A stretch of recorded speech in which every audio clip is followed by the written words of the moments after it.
நம்ம மாதம் முழுவதும் உழைக்கிறோம், கஷ்டப்படுறோம், வேலை செய்யறோம். ஆனா மீதம் நம்ம கையில ஒண்ணுமே இல்லை. ஆனா கர்த்தருடைய ஆசீர்வாதம் இருந்தால் 5 அப்பம் 2 மீனையும் என்ன செய்தாங்க? 5000 பேர் போஷித்து அதில் மீதமும் எடுக்க செய்தார். அது எவ்வளவு பெரிய ஆசீர்வாதம்! அந்த தேவன் உங்களை ஆசீர்வதிக்க வாஞ்சியோடு இருக்கிறார். யாவேஸ் கேட்டறிந்தது போல கர்த்தர் அதை செய்தார். இன்னைக்கு உங்களுக்கு அவர் செய்வார் என்ற நம்பிக்கையோடு கொஞ்ச நேரம் முழங்கால் படிக்கணும்னு நினைக்கிறவங்க முழங்கால் படிக்கலாம். இல்லை நீங்க நின்று கொள்ளணும்னு சொல்லலாம், நின்று கொள்ளலாம். உட்கார்ந்து கொண்டே இருக்கலாம், உட்கார்ந்து கொண்டு இருக்கலாம், ஒரு பிரச்சனையும் இல்லை.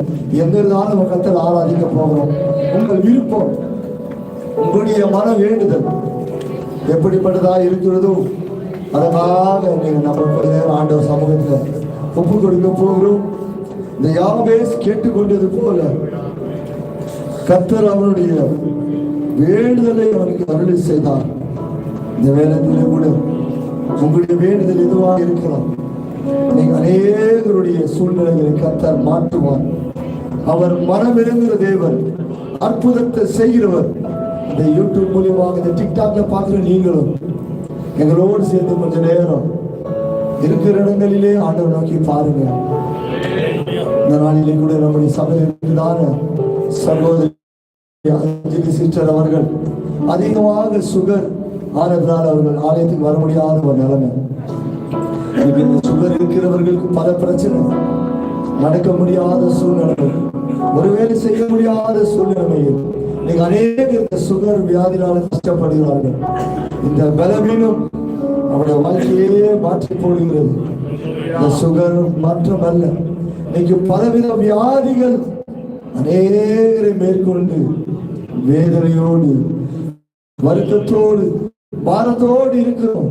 நமக்கு எவ்வளவுதான் இருந்தாலும் இந்த பலவீனம் ஒண்ணு இருந்தா நம்முடைய நிம்மதி போயிடும், நம்முடைய சமாதானம் போயிடும், நம்முடைய துக்கம் கர்த்தர் அறிந்தவராக இருக்கிறார். யாவேஸ் தன்னுடைய வேண்டுதல்கள் நீக்கும்படியாக, அவனுடைய துக்கம் நீங்கும்படியாக, அவனுக்கு இருந்த நிந்தனை அவமானம் மாற்றும்படியாக கர்த்தரை நோக்கி கேட்டார். கர்த்தர் அவனுக்கு மனமிறங்கி அருளை செய்தார். அவன் எல்லாரையும் பார்க்கிலும் கனம் பெற்றவனாய் இருந்தார். இன்னைக்கு அநேகருக்கு இன்னைக்கு பணம் இருக்கோ இல்லையோ, சந்தோஷம் இருக்கோ இல்லையோ, எல்லாருக்கும் இன்னைக்கு அநேக வியாதிகள் இருக்கிறது. இந்த வியாதிகளுக்கு கர்த்தர் விடுதலை தரணும். அநேகருக்கு பலவீனங்களுக்கு கர்த்தர் விடுதலை தரணும். அவர்களுக்காக நாம் வேண்டுதலை செய்வதாக சகல நோய்களுக்கு விடுதலை தருவதாக சொல்லி எல்லாரும் கர்த்தருக்கு சொல்லுவோமாக. சகல வியாதியையும் குணமாக்க வல்லவரா, சகல வியாதியையும் குணமாக்க வல்லவரா,